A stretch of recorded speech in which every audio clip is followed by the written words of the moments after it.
In this video, I will show you how to use an automatic buttonhole foot to create precise buttonholes. This is the most popular type of buttonhole presser fit. Automatic buttonhole presser foot works for making one-step buttonholes. The foot has a slot in the back to hold the button you are using. It's usually a snap-on presser foot. The snap-on presser foot feature allows you to easily snap on presser feet and release them with the pull of a lever. There is no need for screwdrivers or other tools. There are several different models to choose from. For example, these feet from Brother & Baby Lock have colorful markings on them. This is so helpful for positioning the buttonhole on your fabric. Some automatic buttonhole presser feet are fully plastic, and some others have metal rails. I noticed that the metal ones perform better than the plastic ones. I am going to use my Janome 6600 sewing machine and will show you how to use the most popular automatic buttonhole presser foot. Hi, I am Olga from hberry.com.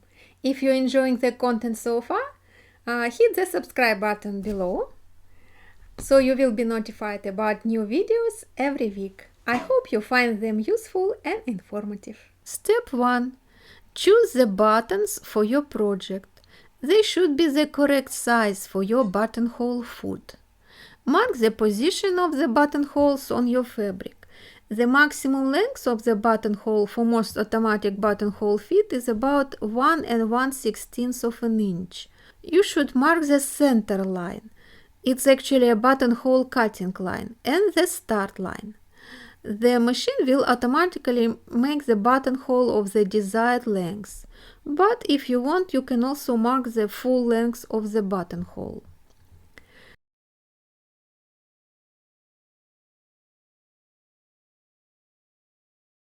Step 2. Pull out the holder plate on the buttonhole foot and place the button there. Then tighten the holder plate around the button.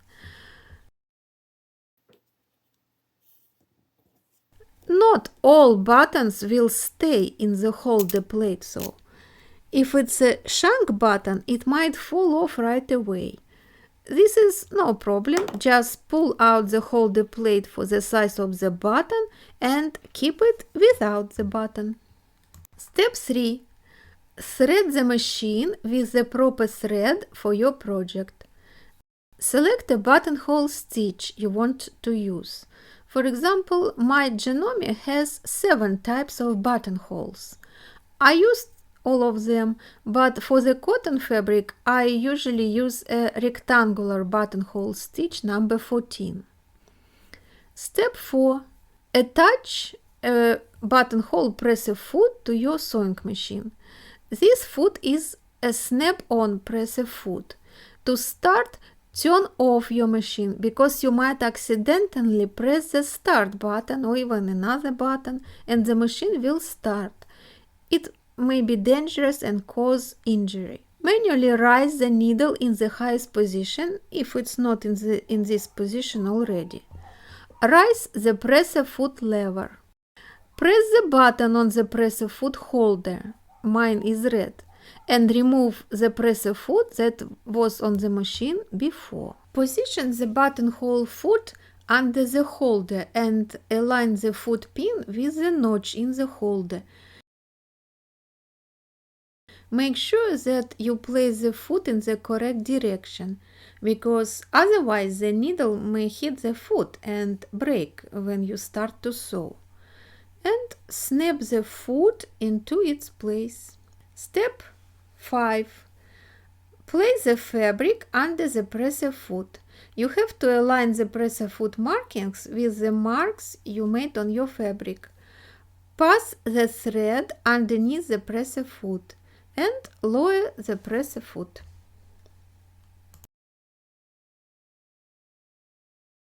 Step 6. Lower the buttonhole lever if your foot doesn't have a sensor. This is a very important step in the process of making buttonholes with an automatic buttonhole foot on many machines. But many people often forget to do it, and the result is that the machine doesn't make a correct buttonhole because it doesn't know the buttonhole size. The buttonhole lever must be positioned behind the metal bracket on the buttonhole foot so that the sewing machine makes the buttonhole exactly the size you need. Step 7. Start sewing.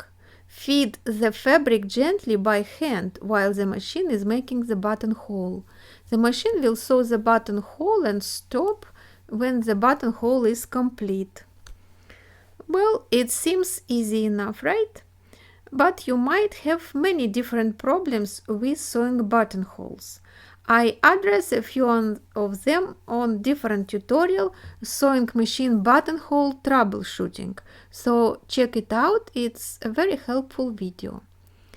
If you would like more tips on using buttonhole press-a-fit, check a tutorial on my site. I will put the link under this video in the description.